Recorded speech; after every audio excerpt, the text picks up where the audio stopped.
Hi everyone, welcome to my channel. Here I post sewing tutorial. Today's tutorial is about how to cut and sew a top with an asymmetric hemline. So let's just get right into the tutorial. So on your pattern paper, you're going to go ahead and draw a straight line at the top part of the pattern paper. This is going to serve as the starting point of whatever you're going to draft on this pattern paper. So what we'll be needing now is our shoulder to bust measurement, our shoulder to under bust measurement, our half length measurement, the full length of the top measurement. Then we also need the round circumference of our bust, your round waist measurement, and your round hip measurement. So after drawing the lines, I have my shoulder line. The next is my bust line. I didn't mention my under bust line. Please do draw your under bust line. HL for my half length. Then I will have FL for the full length of the um top plus 1 inch extra allowance. That's the AL that's there. Now on my shoulder line, I'll divide my shoulder measurement by 2. Make a mark there. Now I do get my chest line by adding 1 inch to the division of my shoulder measurement.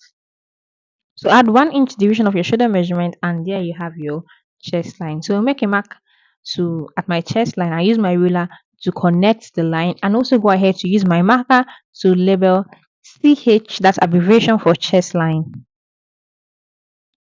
Now on this chest line, I'm going to use my tape to mark the division of my shoulder measurement on that chest line. After doing that, I'll connect my shoulder measurement on my shoulder line and my shoulder measurement on my chest line. Now this is going so we can get our armhole. That's done.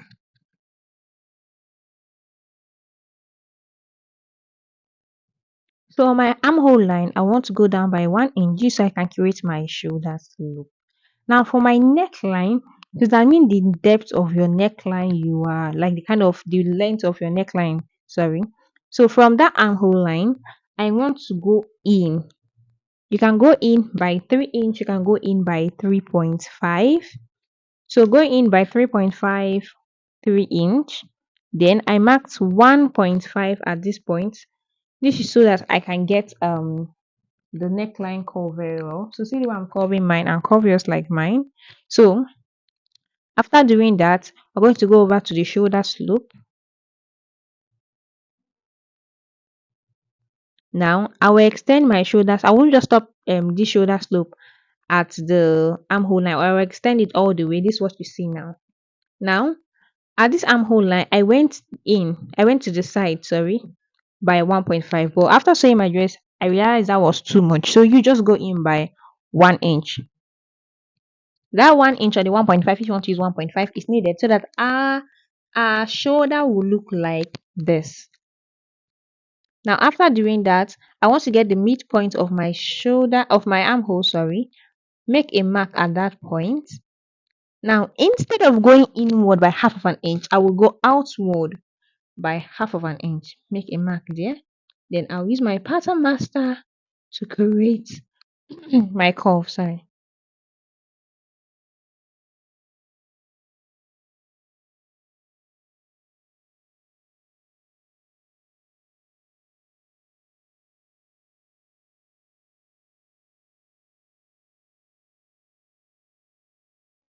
After doing that, this is what we have. So next we're going to do now is to put our body measurements. Your bust divided by 4, under bust divided by 4, your half length you divide your waist by 4. Don't forget to add extra 2 inch allowance to your division. Now, and to locate your hip line on your half length, you go down by 8 inch. Now, what we're locating right now is our hip line. Next, you use your pattern master to connect a straight line. Now, it's on this hip line that you put your hip, that's the circumference, your hip circumference. You divide it by 4, then also add your extra 2 inch allowance to this hip line. On your allowance line, you divide the same hip line. Whatever you have on your hip line should be the same thing you have on your full length and allowance line. That it should be exactly the same. Don't forget to add your extra 2 inch allowance. Next is we're going to use our pattern master to connect each of those points we mark.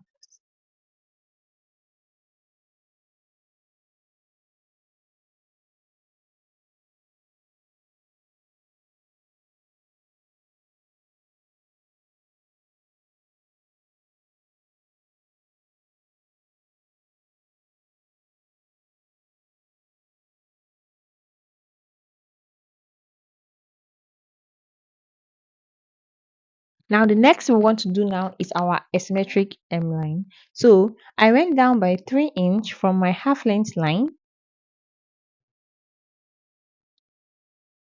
and I'm going to create a curve to the center part of this pattern paper.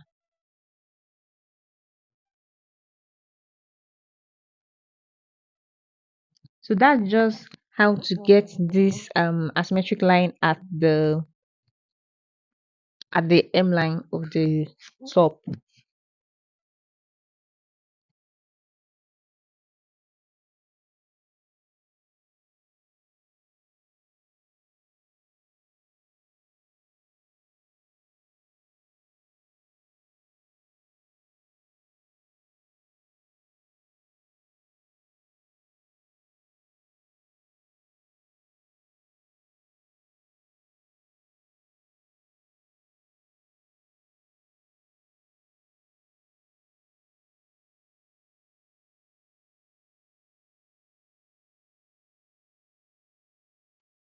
Now after doing all this, we can go ahead to cut this out, then we can draft our back. Remember, I've not drafted our back, I just drafting the front, then we can draft our back. Now, my back piece, I placed my pattern paper, created the starting line. So I'm going to mark my chest line measurement, my bust measurement, my half length measurement, my hip line, my full length line, and my allowance line.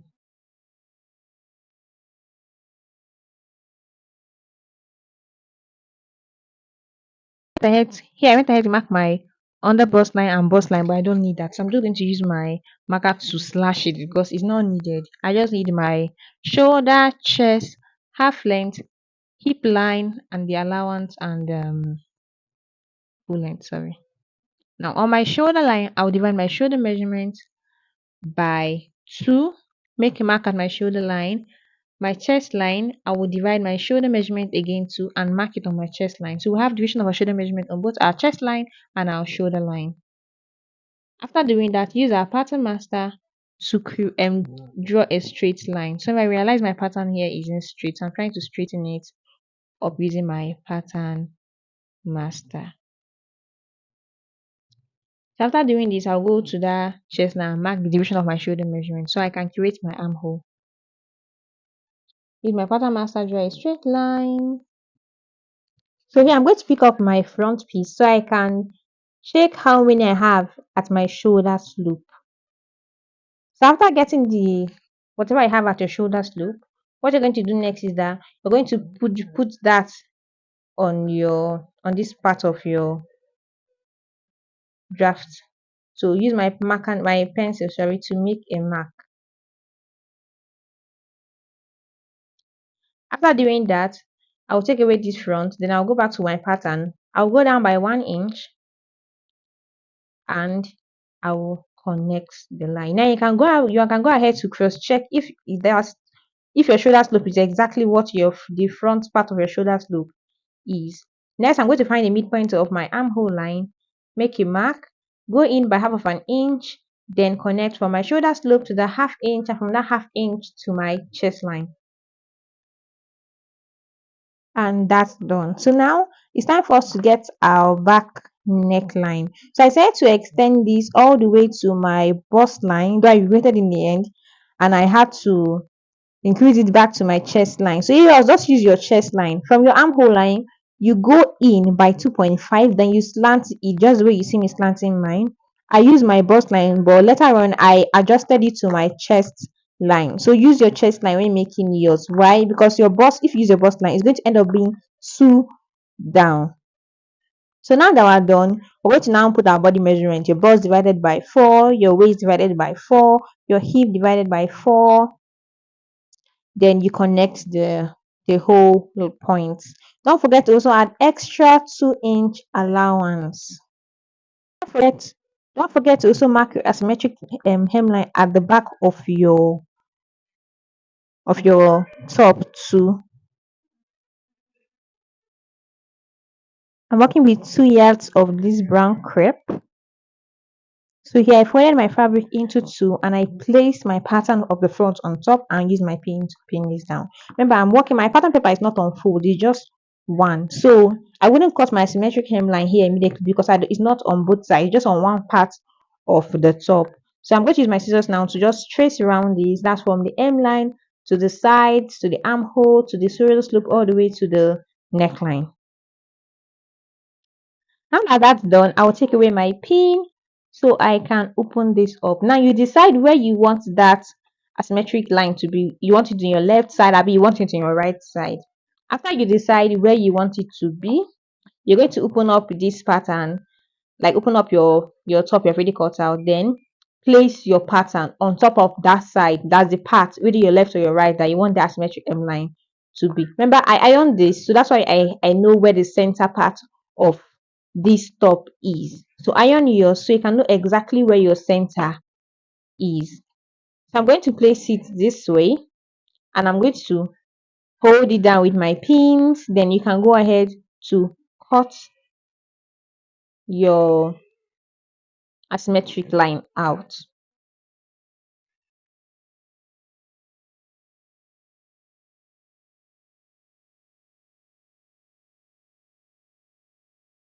After doing that, I will use my chalk to make marks so I can know where the back part of this is. Now for the back piece, I've placed it on my fabric after being folded into two. Now I'm going to use my pin to hold it down. Now for that neckline of the back I was talking about, I used the bust line, but it's looking too down, too low. So I just measured how many inch I have to go up to my chest line. I've gotten that. Now I'm marking it with those lines, with the measurement, sorry, and I'm connect a straight line. So I took it back to my chest line. So I'm going to cut round this following the new neckline I just made.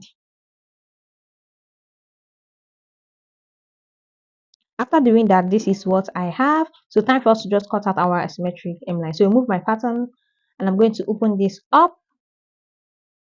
Now use a chalk to make marks so you know where the back part of this is. After opening this up, what you see right now is the front part of my back. That's the front part of my back. So I'm going to get my front piece and I'm going to place it front to front. See where I'm placing it? Front to front. This is so that I can trace out the asymmetric hemline onto the back. Like I can cut using the front, I can just trace and cut out the back too. So make sure you're placing it equal to equal, the necks are equal, the sides are equal. Then you go ahead to cut out this asymmetric hem. And now that that's done, I also went ahead to use I'm going to turn this up with my fabric. So I'm going to cut each of what I have two so I can turn it up. We're going to turn it up with our, like we have one our main piece and the next our lining piece. So I went ahead, I'm going to go ahead now, go over to my sewing machine and I'm going to sew round it from the neckline to the sides and to the hemline. So because I didn't turn up, I didn't sew parts together is my armhole. I didn't do that. After doing that, I'll flip this over to the front, connect my shoulders, then fold in my armhole. That's I'll flip it over from the front from the armhole, then join the shoulder, then fold up the armhole. After joining in my shoulder and folding in my armhole, this is what I have. This is how it looks like. So the next you want to do now is the zip. You're wondering where the zip will be, because I didn't put any zip allowance at the back. So I'm going to put the zipper at the side. This zipper will be located at the shorter part of the sides. That's where I'm going to put the zip. The zip is going to be that extra 2 inch allowance we added to the dress. That's going to be the zipper allowance. So you're going to use that 2 inch to put in your zipper, but don't forget to close up the armhole by, you can use 1.5, go down, close it up by 1.5. Then the rest will serve as your, how you attach the zipper, your zipper line, sorry. So fold the fabric into two, measure out your body measurements, make marks, connect the lines. Don't forget, this side you're seeing right now is where our zipper will be. You flip over to the other side, mark out your body measurements too. So you shape one side and you attach your zipper onto the other side. So after making marks, I'm just going to pin this down. I'll go over to my sewing machine and sew on top of the lines. Don't forget, you only sew one part, the other part will have your zipper. I'm using an invisible zipper to fix this. I didn't make a video of how I fix the zipper, but don't forget to close it down by 1.5. Then you use to attach zipper to your skirt now. You then fix your skirt. Sorry, your zip. And we have come to the end of this tutorial. So if you enjoyed this video, please don't forget to like, share, and subscribe to my channel. And thank you very much for watching. And I hope I will see you in my next tutorial.